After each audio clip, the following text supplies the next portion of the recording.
Budget രേഖകളിൽ നിന്ന് രൂപയുടെ സിമ്പൽ അഥവാ ദേവനാഗരി മുദ്ര എടുത്തു കളഞ്ഞ് തമിഴ്നാട് സർക്കാർ. പകരം തമിഴ് ലിപിയിലുള്ളതാണ് ഉപയോഗിച്ചത്. ദേശീയ കറൻസിയുടെ മുദ്ര നിരാകരിക്കുന്ന ആദ്യ സംസ്ഥാനമാണ് തമിഴ്നാട്.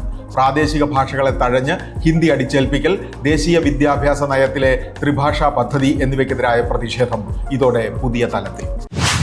അമേരിക്ക ആവശ്യപ്പെട്ടത് പ്രകാരം അന്താരാഷ്ട്ര കുറ്റവാളിയെ വർക്കലയിൽ നിന്ന് അറസ്റ്റ് ചെയ്ത് കേരള പോലീസ്. ഗ്യാരൻഡെക്സ് എന്ന ക്രിപ്റ്റോ കറൻസി എക്സ്ചേഞ്ചിന്റെ സഹസ്ഥാപകനും ലിത്വാനിയൻ പൗരനുമായ അലക്സേജ് മെസിയോക്കോവ് എന്ന 46-കാരനാണ് പിടിയിലായത്. ക്രിമിനൽ സംഘങ്ങൾക്കും സൈബർ കുറ്റവാളികൾക്കും കോടിക്കണക്കിന് ഡോളറിന്റെ കള്ളപ്പണം വെളുപ്പിക്കാൻ സഹായം നൽകിയെന്നാണ് പ്രധാന കുറ്റം. ഇന്ത്യയുടെ തനത് സ്നാക്സ് വിഭവങ്ങളുടെ രുചിക്കൂട്ടിൽ ഒന്നാമനായി മാറിയ ഹൽദിറാമിന്റെ 10% ഓഹരി 8,700 കോടി രൂപയ്ക്ക് സിംഗപ്പൂരിലെ ടെമാസെക്കിന്. സ്നാക്സ് വിറ്റ് അഗർവാൾ കുടുംബം പ്രശസ്തിക്കൊപ്പം സമ്പാദിച്ച ആസ്തിയാണ് യഥാർത്ഥത്തിൽ ഈ ഇടപാടിലൂടെ അമ്പരപ്പ് സൃഷ്ടിക്കുന്നത്.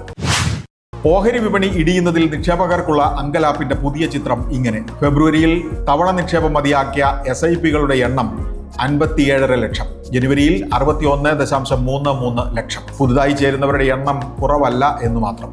ഫെബ്രുവരിയിൽ 44 ലക്ഷത്തിൽ പരം, ജനുവരിയിൽ 56 ലക്ഷം.